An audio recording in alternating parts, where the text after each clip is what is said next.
Hello and welcome to today's episode of the Jacksonville Jaguars Insider Podcast. My name is John Shipley. I am your host and beat reporter, and I have been your beat reporter, covering the Jacksonville Jaguars for On SI every single day since August 2019, and we're continuing to march forward through yet another season together. As always, you can find our 100% free, 24/7, boots-on-the-ground content covering the Jacksonville Jaguars when you follow us on social media such as Facebook and Twitter at Jaguars on SI. You can also find us at www.si.com/NFL/Jaguars. Alright folks, welcome to today's episode of the Jacksonville Jaguars Insider Podcast. My name is John Shipley. I am your host and beat reporter. And today I am going to talk about the job that Liam Coen has done so far through the first 10 games as Jaguars head coach. Liam Coen, through the first 10 games, of his career as a head coach, Jaguars 60% winning percentage, has gotten to 6 wins, I think, quicker than most people would have assumed. And I don't even think that had anything to do with Liam Coen. Maybe some expectations were set because of the youth of the coaching staff. First-time head coach, first-time coordinators, relatively young coaching staff, first-time general manager, first-time EVP, whatever you want to call it, all these firsts. And I think that definitely played a part into how some expectations were set for the Jaguars entering the season. But I think strictly you look at it, Liam Coen's done a good job with this team. Regardless of how even the next 7 games go, Liam Coen, I think, has done a job that the Jaguars can feel encouraged by, and that Jaguars owner Shad Khan can probably feel the best about how any of his coaching hires have started. Doug Marrone in 2017, I suppose, was pretty close after 10 games. But Liam Coen has the Jaguars in a very favorable spot after 11 weeks in the NFL. A spot that I'm not sure many people expected. This, of course, is never considered, I think, a ground, floor rebuild. You're not tearing the roster. Well, the roster was torn apart, but you know what I mean. They weren't starting with an expansion level roster. This wasn't like the 2013 Jaguars. You had some players in place. And with that said, I think people looked at, the first year tag, etc., and maybe the 2024 that Trevor Lawrence had, and thought naturally, a 7-win team, 8-win team. Of course, the 4-1 start, could have been even better. They could have won a very winnable game in week 2 against the Cincinnati Bengals. That's still kind of a baffling loss. They did things to themselves, an early Trevor Lawrence interception, Brian Thomas Jr. on a 4th down drop, Travis Hunter with a bad defensive flag from the referee. It was then kind of magnified where, before this big win over against the Los Angeles Chargers, 35-6, the Jaguars had lost 3 of the last 4. You lose a tough game to the Seahawks where you get bullied. It looked like you were just kind of, still rubbing the sleep out of their eyes or whatever you want to call it. Didn't get off the bus, however you want to express it. Against the Seattle Seahawks, still lose by only 8 points against a good team. You have a chance at the end, and then get blown out by London, by the Los Angeles Rams the next week. The only uncompetitive game the Jaguars have played all season.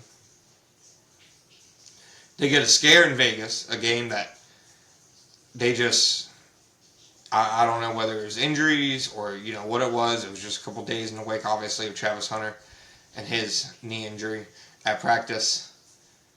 But very quickly, it became clear in Vegas that, they were going to have a tougher than expected game against a team that I believe was 2-5 at the point.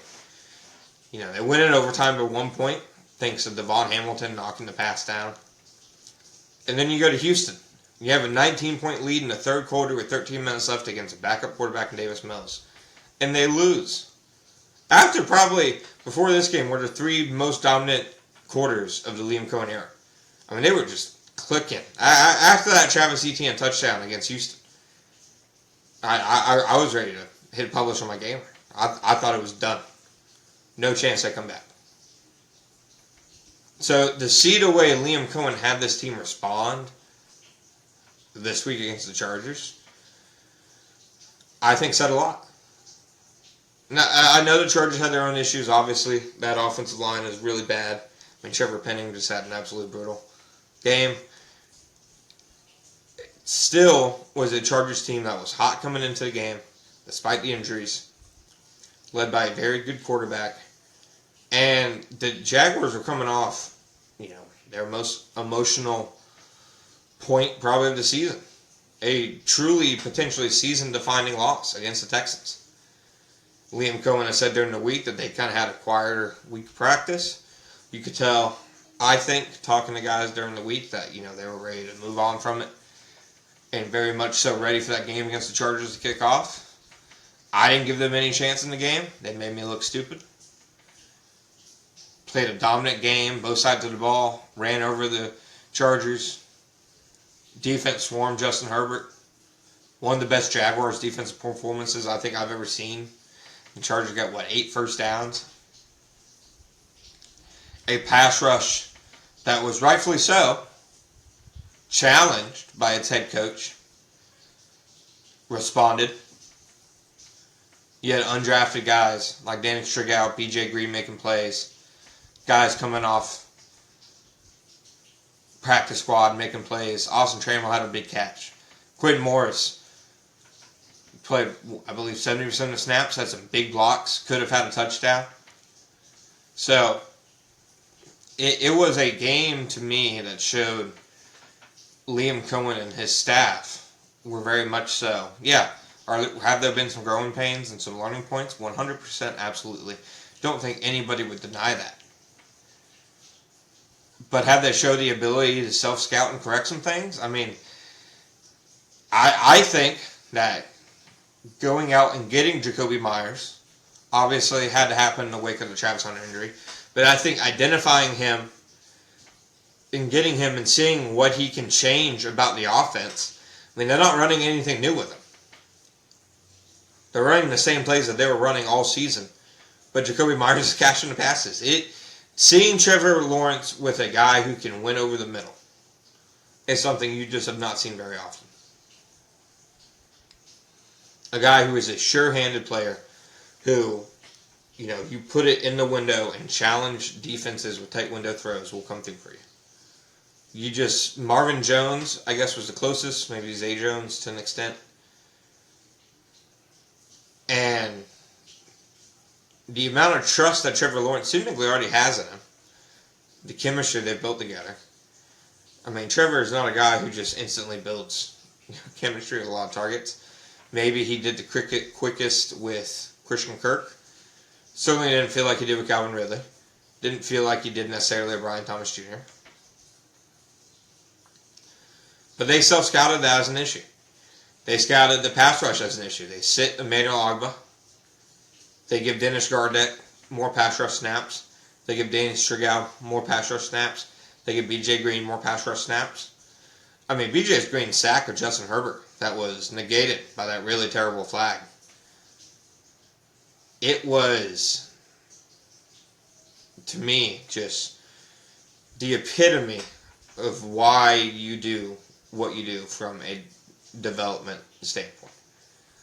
They identified his talents, added him as an undrafted free agent, stuck with him after an impressive training camp, and placed him on a 53-man roster instead of just placing him on the practice squad. And then as the season went on, his snaps increased. He gets more of a chance against the Chargers after the status quo and what was happening before wasn't working anymore. And they decided to make a change. I mean, you can even see some moves they made, like I said, along with Myers in the receiver room. It's them saying, okay, the guys who are going to make the plays will be the ones on the field. And I think that's a good shift for the Jaguars, who haven't always done that. and I think is the latest sign that the Jaguars made the right hire with Liam Coen as their head coach. Thank you guys for listening to today's episode of the Jacksonville Jaguars Insider Podcast. My name is John Shipley. I'll be back next time.